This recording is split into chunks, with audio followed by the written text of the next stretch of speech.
सतगुरु की साजी निवाजी प्यारे साध संगत जी, प्यार और सत्कार से कहना धन निरंकार जी। साध संगत जी, दासी विश्वास के ऊपर आधारित विचार आप जी के चरणों में रखने जा रहे हैं। आप जी ये विचार प्रवान करें, अगर कोई गलती हो जाए तो क्षमा करें। साध संगत जी कहते हैं, एक नेत्र विहीन इंसान प्रभु जीसस क्राइस्ट के पास किसी तरह पहुंच गया और विनती करने लगा, आप मेरी आंखों पर हाथ रख दो, मैं देखने लगूंगा। जीसस ने कहा, मेरे में शक्ति नहीं। उसने बार बार प्रार्थना की तो प्रभु जी ने उसकी आंखों पर हाथ रख दिया। उसकी आंखों में रोशनी आ गई और वो देखने लगा। उसने कहा, आपकी मेहर ए नज़र से मैं देखने लगा हूँ। हजूर ने जवाब दिया, मेरे में कुछ भी नहीं, यह तुम्हारे विश्वास का ही चमत्कार है। गुरमत में पहला पाठ है, एक ने कही दूजे ने मानी, कहे नानक दोनों ब्रह्म ज्ञानी। दीन दयाल ने दिल में बसेरा पाने का महामंत्र हमें सहज ही बता दिया है। महात्मा श्री तुलसीदास जी महाराज की रचित चौपाई को भी महात्मा जन अक्सर कहकर हमें जगाने का ही यत्न करते हैं। गुरु के वचन प्रतीति न जेहि, सपने हु सुगम ना सुख सिद्धि तेहि। निरंकार हरि दातार की जानकारी के बाद मन में आनंद आने लगता है। उस समय पता चलता है बचपन की प्रार्थना कबूल हो गई। हे प्रभु आनंद दाता, ज्ञान हमको दीजिए। सतगुरु बाबा हरदेव सिंह जी महाराज भी शाश्वत आनंद का ज्ञान देते रहे और आज सतगुरु माता सुदीक्षा जी महाराज भी यही ब्रह्म ज्ञान दे रहे हैं। हम बस विश्वास करते चले जाएं। संत निरंकारी मंडल के प्रथम प्रधान लाभ सिंह जी अक्सर कहते थे कि आपको जब बोलने का अवसर मिले तो आप अपनी बीती सुनाइए। गरीब नवाज के चरणों में आने के पहले आपका जीवन कैसा था और अब ब्रह्म ज्ञान के बाद आपके जीवन में क्या बदलाव आया है। आज सुनहरी मौका मिला है। प्राणनाथ ने किस किस अंदाज से हमें अपनी असीम ताकत का एहसास कराया है, फिर भी नाचीज डुलायमान हो जाता है। मुर्दे को भी देता है लकड़ी कपड़ा आग, जीवित नर चिंता करे उसके फूटे भाग।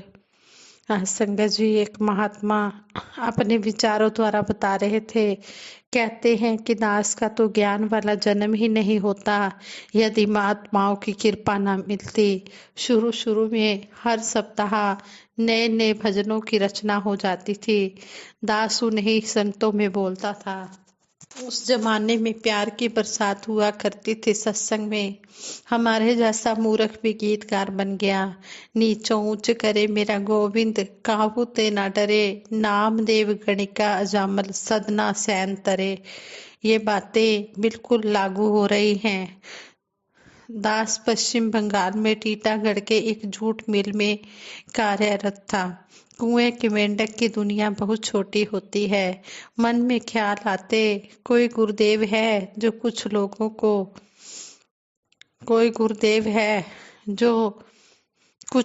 को क्या ये पूरे संसार को ही ब्रह्म ज्ञान दे रहे हैं।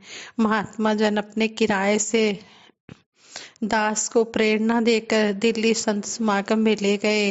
वहां देखा तो अकल ही चकरा गई। बड़े बड़े सेठ साहूकार गुरुदेव के पावन चरणों के सेवक बने हुए हैं। भ्रम मिट गया। 1975 में घर से चिट्ठी आई, पत्नी को टीबी हो गई है। गोपीगंज में एक डॉक्टर हैं, उन्होंने ही बताया है। शनिवार का दिन था। माता प्रकाश जी और सरदार बचन सिंह जी के यहाँ सत्संग था। माता जी के घर से चिट्ठी आई है कि मेरी श्रीमती जी को टीबी हो गई है। माता जी ने कहा, आपका क्या ध्यान है? दास बोला, माता जी मैं तो प्रभु जी के भजन कीर्तन में लगा हुआ हूँ, हमारे घर टीबी कैसे आ सकती है? माता जी खुश होकर बोली, आपका जो ध्यान है वही होगा। मैंने घर पत्र भेजकर देवी जी को, अपनी पत्नी जी को पश्चिम बंगाल में बुलवा लिया। दास संतोख सरोवर दिल्ली से जल लाया था, वही अपनी श्रीमती जी को पिलाता था। कभी कभी देवी जी यह भी कह देती थी कि टीबी के मरीज को सुई लगती है, दवा खिलाई जाती है और ये साहब हमें जल पिलाकर ठीक करना चाहते हैं। 2 महीने बीत गए। उन्हें दास एक डॉक्टर के पास ले गया, चेकअप कराया। डॉक्टर ने कहा केवल कमजोरी है। पत्नी जी की तसल्ली के लिए दास ने डॉक्टर साहब से पूछा टीबी तो नहीं है? उन्होंने कहा टीबी नहीं है। गुरुदेव जी की दयालुता से देवी जी अभी तक सही सलामत हैं। दास के पुत्र अजय जी, जो निरंकारी वर्कशॉप के साउंड विभाग में कार्यरत हैं, बचपन में गांव में ही थे। एक तालाब में नहाने के लिए गए और डूबने लगे। उनके सिर के बाल ही दिखाई पड़ रहे थे। उसी समय गोपीगंज के एक व्यापारी, जो साइकिल पर नमक के बदले रस्सी स्वीकार करते थे, उन्होंने उस तालाब में कुर्ता पजामा पहने हुए ही छलांग लगा दी और अजय बाल बाल बच गया। दास तो कलकत्ता में ही था। जब अप्रैल महीने में गांव आया तो एक दिन वह नमक बेचने वाला गांव में आया हुआ था। भाई साहब जी ने बताया कि इन्होंने ही अजय को डूबने से बचाया था। दास जब उनसे मिला तो वह इंसान कसम खाकर कहने लगा, अगर मैं होता तो कम से कम कमीज तो उतार कर ही तालाब में कूदता, क्योंकि मेरी पॉकेट में रुपए पैसे होते हैं। मेरी ही शक्ल का कोई और आदमी रहा होगा। उस दिन दास के इस यकीन को बल मिला कि सतगुरु अपने भक्तों के पूरे परिवार का रक्षक होता है। शेवड़ा फुली में बाबू महादेव सिंह जी ब्रह्म ऋषि राम प्रसाद जी मिस्र को लेकर गए थे। दास की शनिवार की ड्यूटी थी। प्रकाश अग्रवाल जी दास को बोले, महात्मा जी 2 बजे आप सत्संग में आ जाइएगा, 4 बजे तक आपको छोड़ देंगे। अगर 5 बजे तक आप अपनी फैक्ट्री में पहुंच जाओगे। सेवड़ा फुली में ही 4 बज गए। दास गंगा पार होकर घाट पर उतरा। एक बस खड़ी थी। नींद आ गई, चेहरे पर सोए रहने के भाव आ गए। बैरकपुर में ही 5 बज गए। 5:30 बजे दास ब्रह्म स्थान बस स्टैंड पर उतरा। जल्दी जल्दी मिल में पहुंचा। मैनेजर से सामना हो गया। उसने कहा, सो गए थे क्या? जाइए जाइए, डिपार्टमेंट देखिए।